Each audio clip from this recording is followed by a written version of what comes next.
बिस्मिल्लाहिर्रहमानिर्रहीम अस्सलामुअलैकुम वरहमतुल्लाहि वबरकातुह।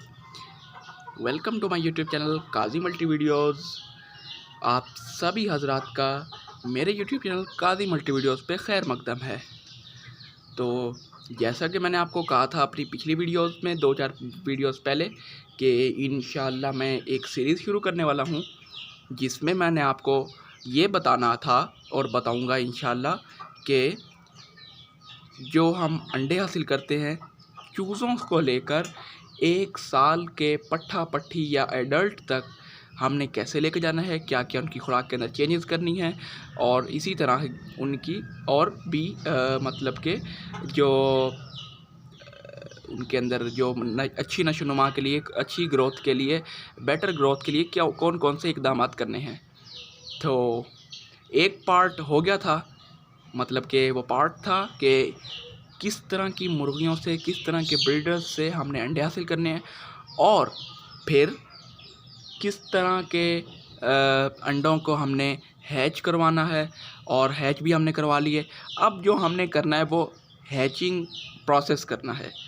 ठीक है, इनके हमने अंडे हासिल कर लिए थे, हमने हैचिंग प्रोसेस अब डिटेल से इंशाल्लाह मैं बताऊंगा आपको और 1 महीने तक के चूज़ों का आपको मैं पूरा बताऊंगा कि हमने उनके साथ क्या क्या चेंजिंग करनी है।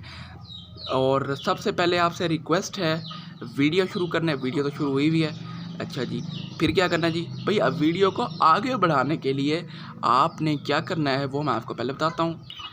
सबसे पहला काम है तो ये, प्लीज़ मेहरबानी करें। क्या मेहरबानी करें भाई, मेरी वीडियो को लाइक कर दें। अच्छा जी, फिर प्लीज़, अच्छा जी अब क्या करें भाई, मेरी वीडियो को शेयर भी कर दें। अच्छा जी, फिर प्लीज़ भाई मेरी वीडियो पे कमेंट भी करें और मेरे चैनल को सब्सक्राइब भी कर दें काजी मल्टी वीडियोज़, और उसके साथ जो बेल आइकन बना होता है उस घंटी को भी आपने दबा दें ताकि मैं जो भी वीडियो अपलोड करूँ आप तक सबसे पहले वो आप तक नोटिफिकेशन के ज़रिए पहुँच जाए।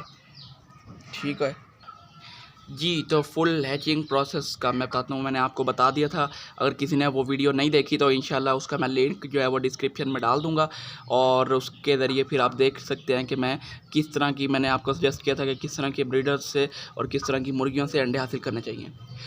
अब हम हैचिंग, अब हमने अंडे भी हासिल कर लिए अच्छी क्वालिटी के जो भी था। अब हमने इंक्यूबेशन मशीन में जो इंक्यूबेटर होता है उसमें हमने रख दिया।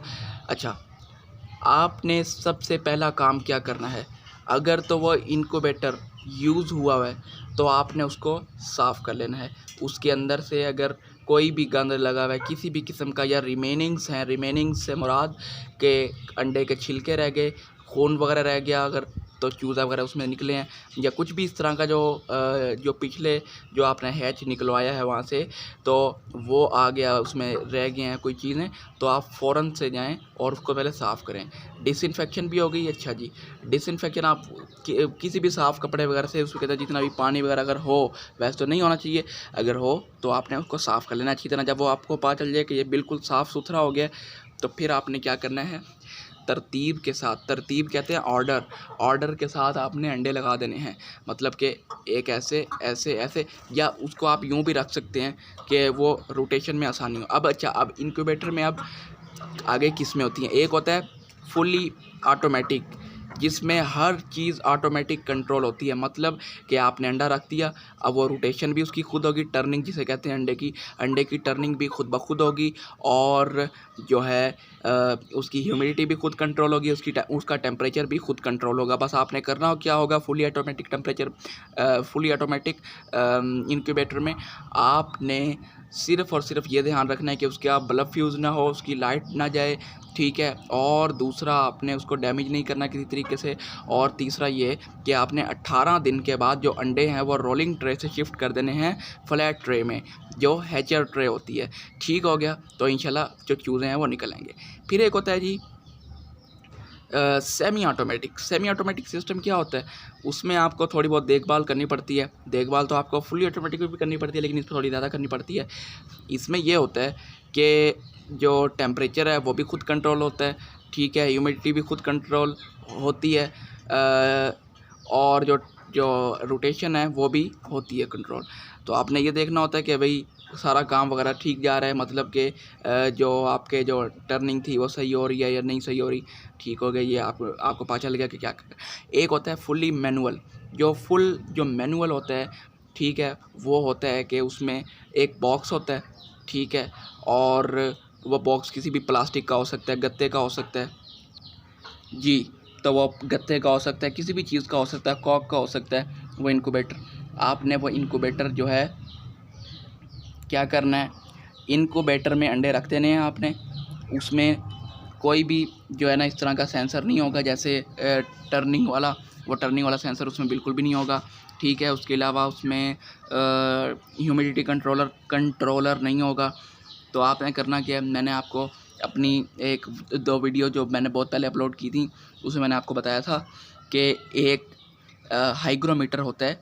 हाइग्रोमीटर आपको बाज़ार से बहुत ही मतलब कि नॉर्मल पैसों में मिल जाएगा, ज़्यादा महंगा नहीं होता, 400-500 तक का होता है अंदाज़न, ठीक है।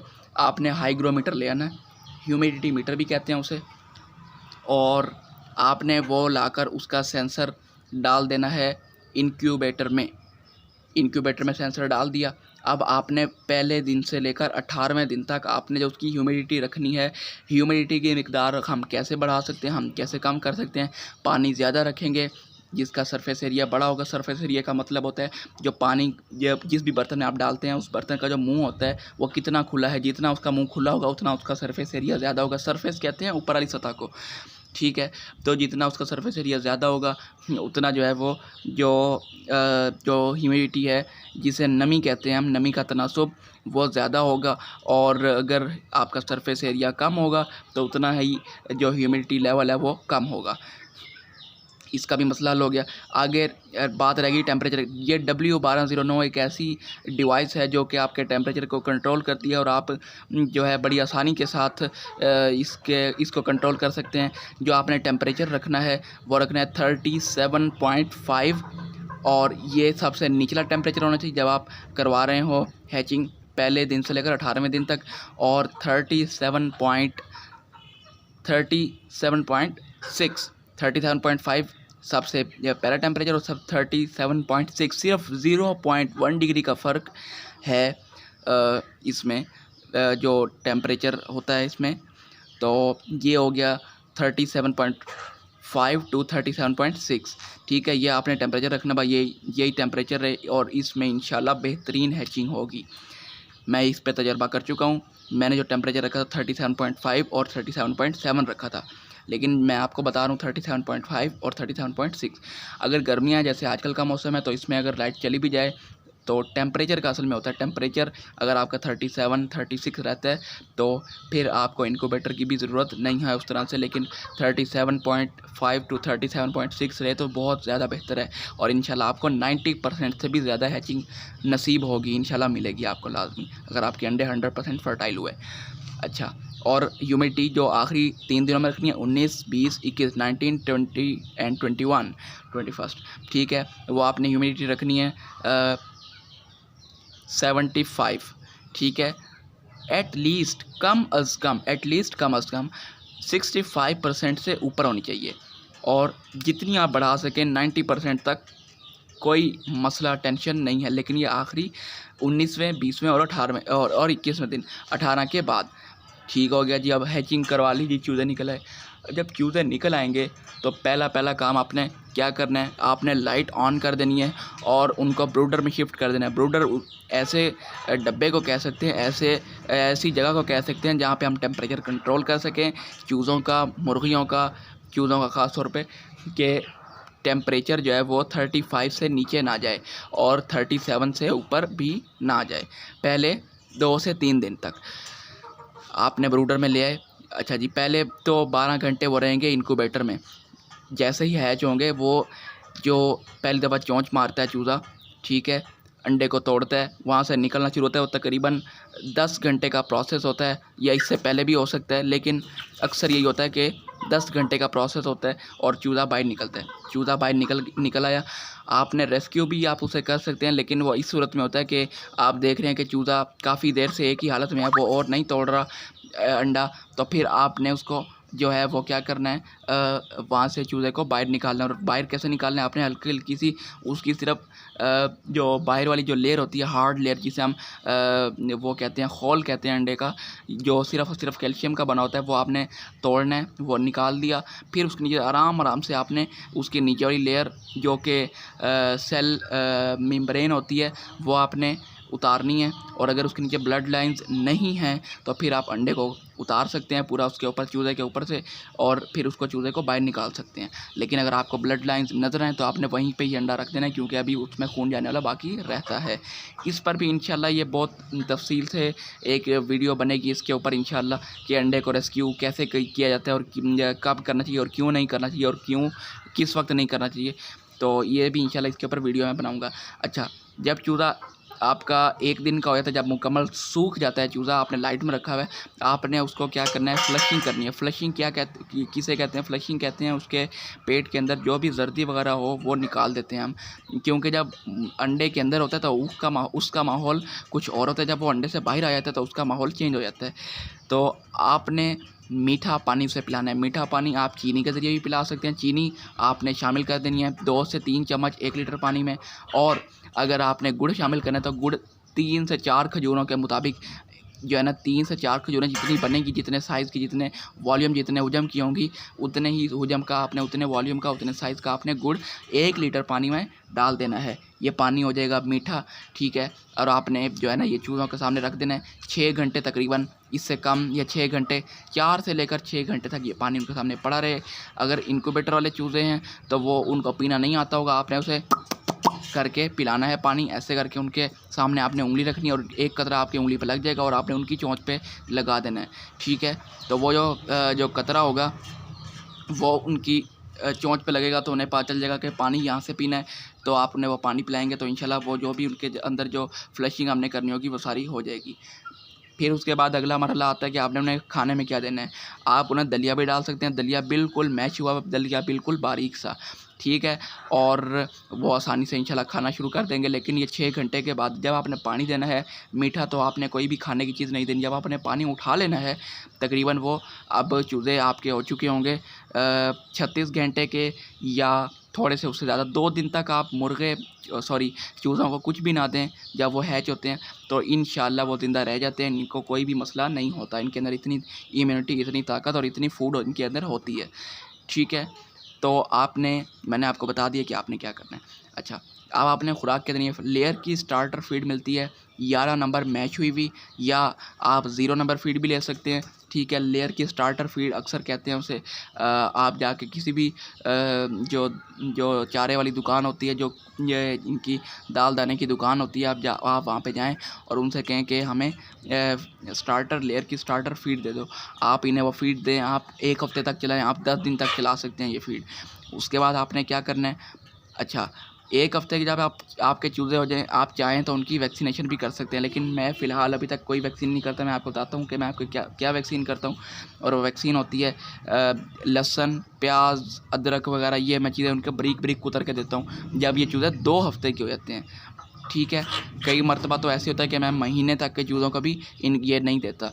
चलें, वीडियो लंबी हो रही है तो इंशाल्लाह हम 1 हफ़्ते से आगे शुरू करेंगे कि हमने 1 हफ़्ते से आगे चूज़े को क्या करना है। और आपने परेशान नहीं होना। हाँ, एक और चीज़, आपने जो स्पेस का ख़्याल रखना है, स्पेस वो ये होती है कि आपने एक चूज़े को कितनी जगह मुहैया करनी है। 1 फुट में 1 फुट लेंथ, 1 फुट विड्थ, ठीक है। 1 फुट लंबाई, 1 फुट चौड़ाई और 1 फुट ऊंचाई। इसमें आप 4 चूज़े रख सकते हैं 1 हफ़्ते तक। 1 फुट का मुरब्बा 1 फीट स्क्वायर, उसमें आपने 4 चिक्स रखने हैं। इससे ज़्यादा आपने चूज़े नहीं रखने, क्योंकि उसकी वजह यह है कि चूज़ों ने चलना फिरना होता है। अंदर आपने खुराक भी रखनी होती है, अंदर आपने डब्बियाँ वगैरह भी रखनी होती हैं, बॉक्सेस वगैरह, जिनमें आपने फीड डाल के उन्हें देनी होती है, जिनमें आपने वाटर डाल के देना होता है। तो वो इस वजह से वो डिस्टर्ब ना हो। तो 1 हफ़्ते तक आपने ये जो है ना लेंथ वगैरह रखनी है उनकी। तो उसके बाद मैं आपको फिर बताऊंगा। और आपने जो डे लाइट रखनी है उनकी, पहले 2 दिन आपने उनको जो है मुकम्मल लाइट देनी है, ठीक है। मतलब कि 24 घंटे आपने उन्हें लाइट देनी है। और लाइट ज़्यादा हैवी ना हो, बस एक वाइट कलर का बल्ब हो जिससे उनका टेम्परेचर मेंटेन रहे, या आप येलो कलर का बल्ब भी लगा सकते हैं।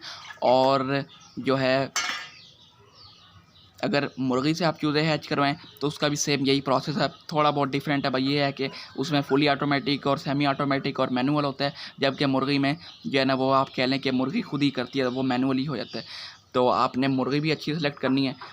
अच्छा, 15 मिनट की वीडियो हो गई है, तो मुझे लगता है कि अब मुझे यहाँ पे वीडियो एंड कर देनी चाहिए, लेकिन मुझे नहीं पता कि टॉपिक मेरा जो है ना कितना लंबा जाएगा। तो चलें ठीक है, फिर इंशाल्लाह एक हफ़्ते से आगे। लेकिन आपने 2 दिन के बाद इन्हें कभी भी लाइट नहीं देनी, तो यानी कि कभी भी लाइट से मुराद ये कि 10 घंटे से ज़्यादा लाइट नहीं देनी। उसकी वजह ये होती है कि फिर ये वेट गेन नहीं करते और इनके डिस्टर्बेंस इनके अंदर रहती है। तो ये एक हफ़्ते तक की केयर थी, और इंशाल्लाह इसके बाद में की केयर मैं आपको नेक्स्ट पार्ट्स में बताता रहूँगा। तो उम्मीद करता हूँ कि आपको वीडियो लंबी देख के उकताहट नहीं हुई होगी, क्योंकि इंशाल्लाह मैंने आपकी जो ज़हन में इंफॉर्मेशन है वो इंशाल्लाह लाज़मी मैंने बूस्ट की होंगी। मैंने इंशाल्लाह आपकी जो इंफॉर्मेशन है वो लाज़मी बढ़ाई होगी। तो बस दुआ में याद रखिएगा और नेक्स्ट पार्ट का इंतज़ार कीजिएगा। तब तक के लिए अल्लाह हाफ़िज़।